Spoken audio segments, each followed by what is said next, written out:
imagine, this is Sunday, right? Imagine Church ABC right around here. We're going to fill it up with homeless people. Do you think they want them people that's dirty, got bugs on them and everything, hanging around in their church? Absolutely not. It's ingrained. The people done left religion.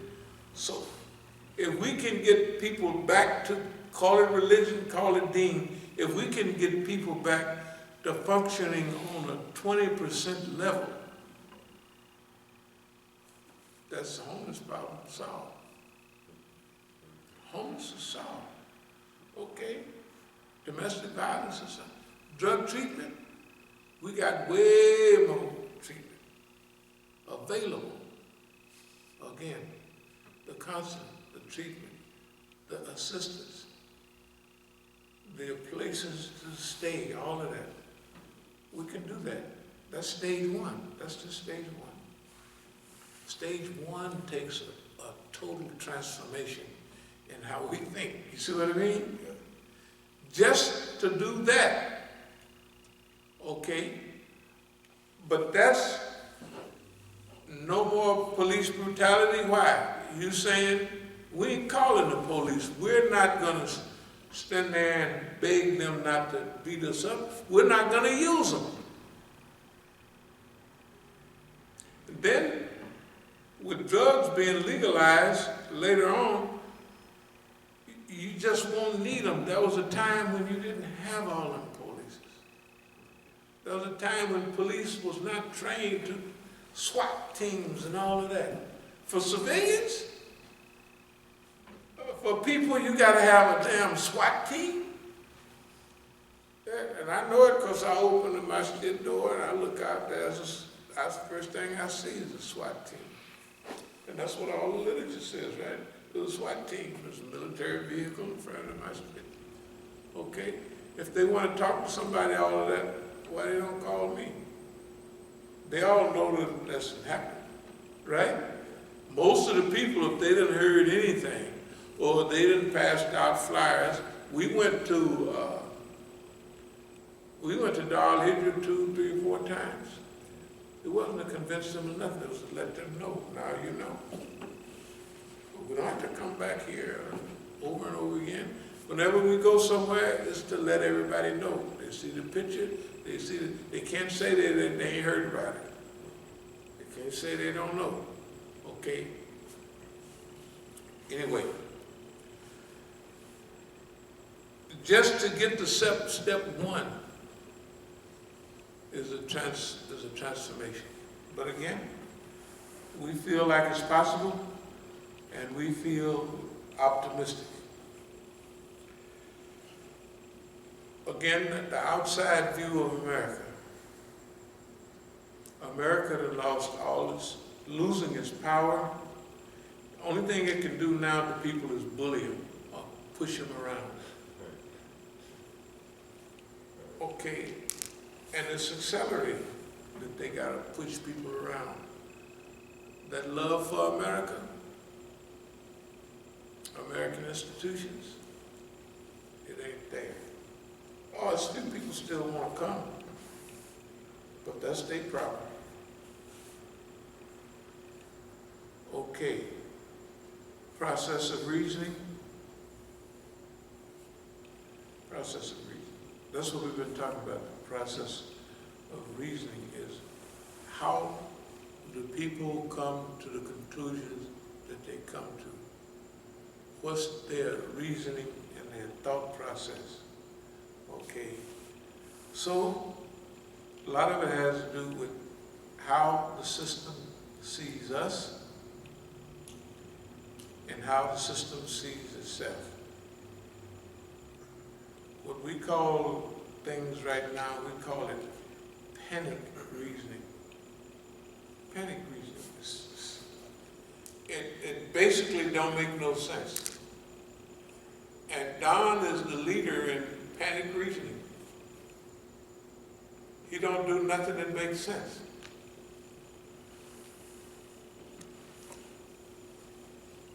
When it's time for a system to go down, a lot of times send the agent to bring it down. One thing about it, America cannot get back. They have been brought so low by their continuous behavior for the last decades. Remember, they didn't win in Korea. If we go by wars, they didn't win. It was a ceasefire. Okay. They didn't win in Vietnam. And that was a terrible war. That was just ridiculous. Some people ask me, did you go to Vietnam? Because I talk about it, they think maybe I was there. I said, man, you gotta be crazy. I had enough sense then to know, plus I was in and out of jail. I couldn't get drafted. You know, I couldn't get drafted because they didn't even have a draft card because they go in and out of jail. They don't want you. I will tell you this, in 1962, like the other dummies in the area, I went down to the draft board to try to, because they had, that was the days when Castro was doing stuff in Cuba.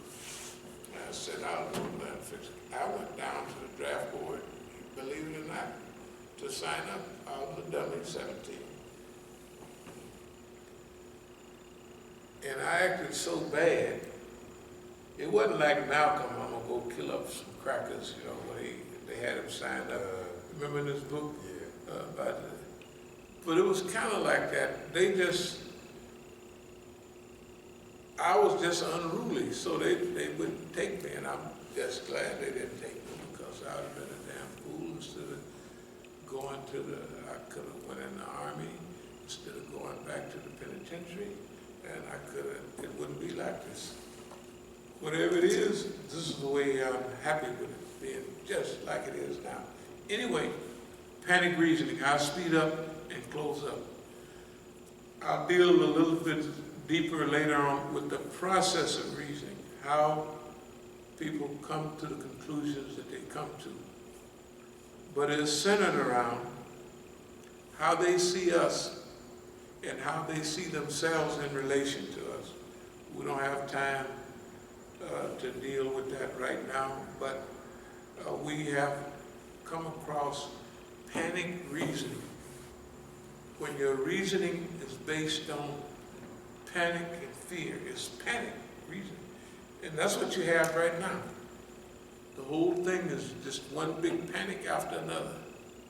When them white folks sit there on the news, they said we have 129,000 people, you know, and they starting to, wait a minute now.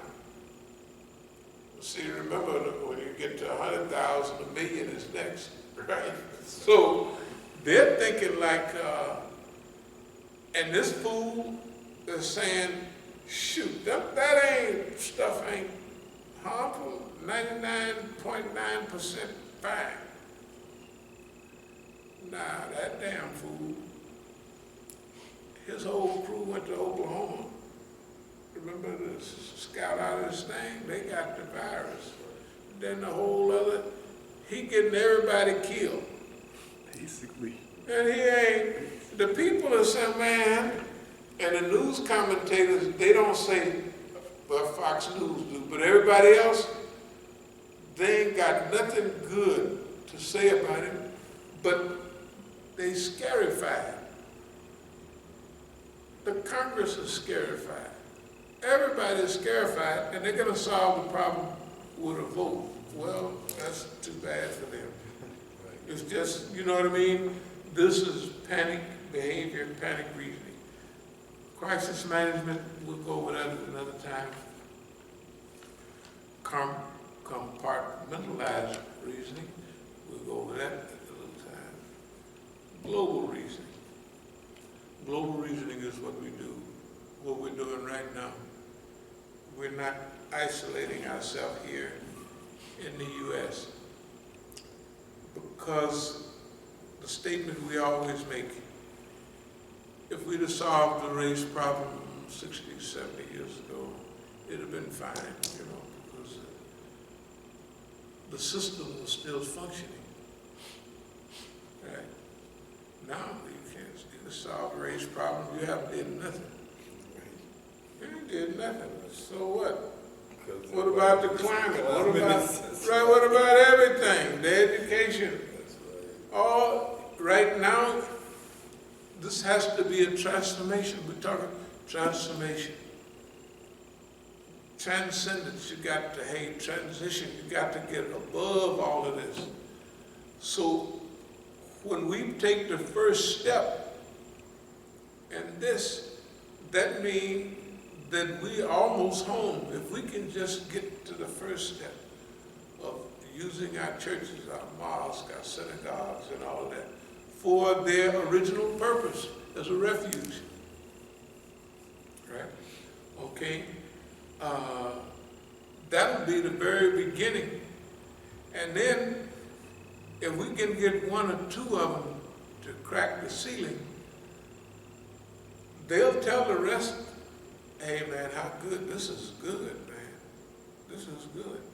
If this wasn't good, I don't know, I wouldn't be trying to do this if it wasn't good. If I wasn't souped up and juiced up and like I say, I'm already in my utopia, so I don't need nothing else. Whether this is a success or failure, that doesn't have anything to do with me, because I'm trying to do right what so I'm telling you, I'm contented. I'm in my promised land because that's what I wanted. But I want to play a part in history. I wanted to do this. So that's what I'm doing. That's exactly what I'm doing.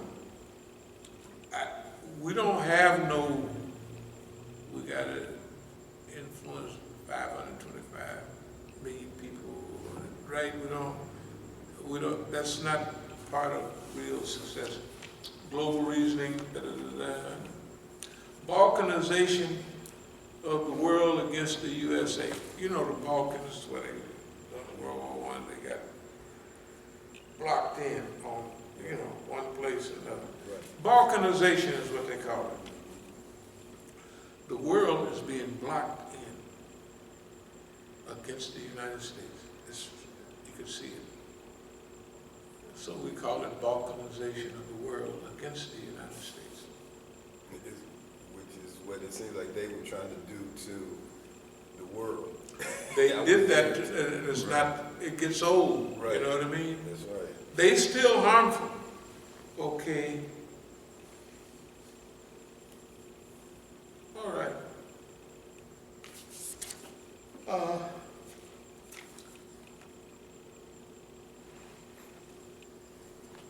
That's basically it for the day. Are there any questions? Are there any comments at all? Did anything come over the wire? Yeah, someone sent a message. This was a follow-up message from the Handpicked Negroes class we did the other day. So I guess the brother that had sent those long messages last time, he has some more time to kind of put his his question together in a more clear and concise way. It's still a little bit long, but I'm gonna read down what he basically had to say, and okay, inshallah you can give him a response. Assalamu alaikum. I was listening to a live feed of yours the other day, Handpicked Negroes, may I recall correctly. However, my heart was completely saddened by some of your statements about fellow Muslims. The reason being is due to the fact that I have been thinking and praying for us to be able to have a national Imam, Shura, etc., for the pleasure of Allah, inshallah. Allah advises us to not be divided amongst ourselves, have taqwa, enjoying what is right and forbid the wrong. 20 steadfast Muslim believers may overcome 200 disbelievers.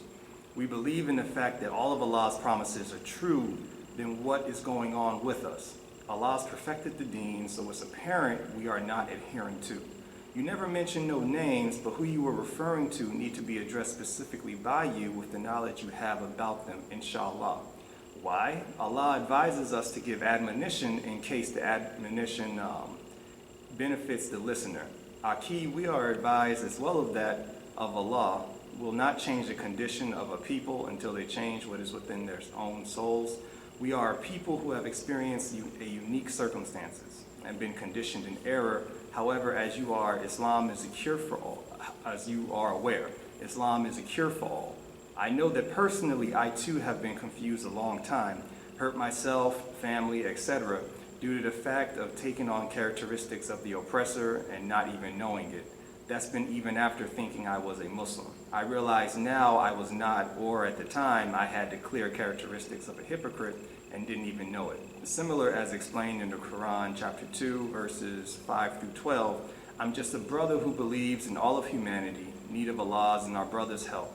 Allah had advised that I am not self-sufficient. We need each other in the ways that Allah has informed us. May Allah will for you to read this with an understanding that it is Allah's will that you received it, and who it is that is sharing and is in need of your help, in the ways that you may help for the pleasure of Allah. Inshallah, love you Aki for the pleasure of Allah. Alhamdulillah Rabbi Alameen. Okay, well, that's a little long and to remember.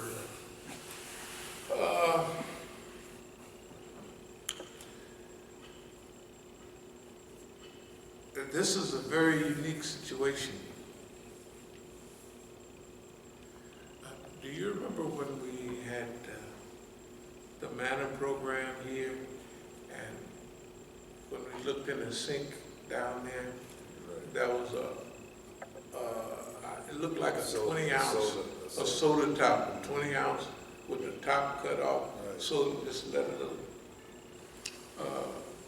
When you talk about unity, we've been a part of many of the unity projects on a high level. The only thing is we have been excluded from those projects.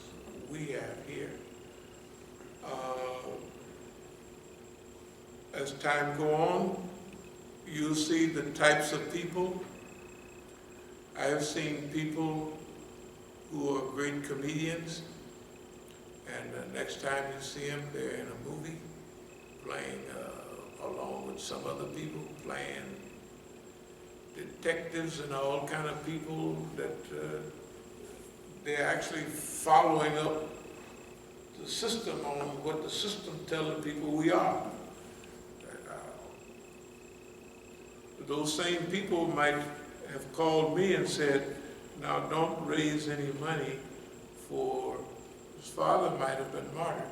He's telling me don't raise any money for it. Then that person's wife, who's from Africa, might call me and say, my husband don't even have a gravestone. And I think you was at the funeral of one of his brothers. There was about 3,000 people there. Did anybody make any announcement about for the community, and it's 3,000 people there. If everybody gave a penny, they'd have still had $30,000 to take care of the, remember, this is not the richest community, it's one of the poorest. So their rent, their utilities, I paid the utilities for 1 month, and they was $400, for whatever money it was. The point about believers and the ayats that go that you mentioned, we're dealing with a unique group of people here in America. Especially, first of all, the shaitan has a free reign almost with human beings in general, even with the Muslims. Now here in America, we're dealing with a human being that have been enslaved physically and psychologically for over 400 years. And what we see so far, those slaves act in accord with what's healthy for their slave master. And anyone that comes and tries to readjust that that balance is created, it's usually the bad guy. If they could even last long enough to even make the attempt to improve the practice of Islam amongst the Muslims and for the American people in general, an improvement in their daily lives, which is our mission of Islam.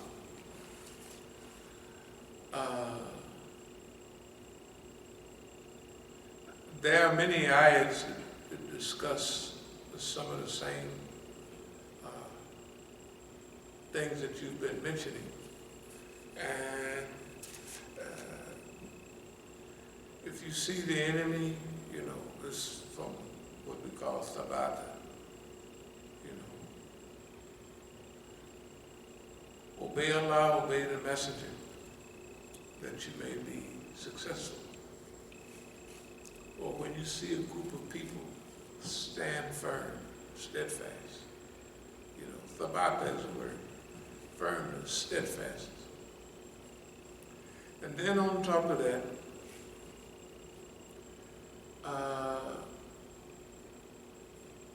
there's some words like rihu. Re is wind. Never be divided amongst yourself. No, technically it says, do not fall into argumentation unless the wind, basically it's saying the winds will go out of your sails. Your strength will depart. That's basically what it's saying. Your strength will depart from you.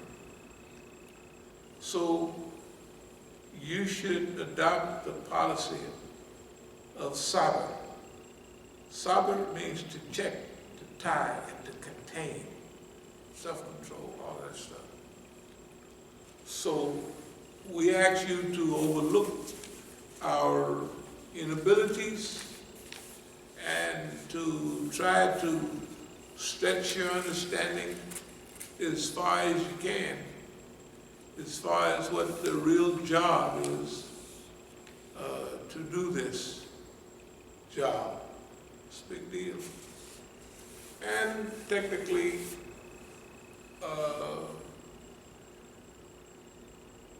sometimes we mention names of people who we're talking about, and sometimes we don't.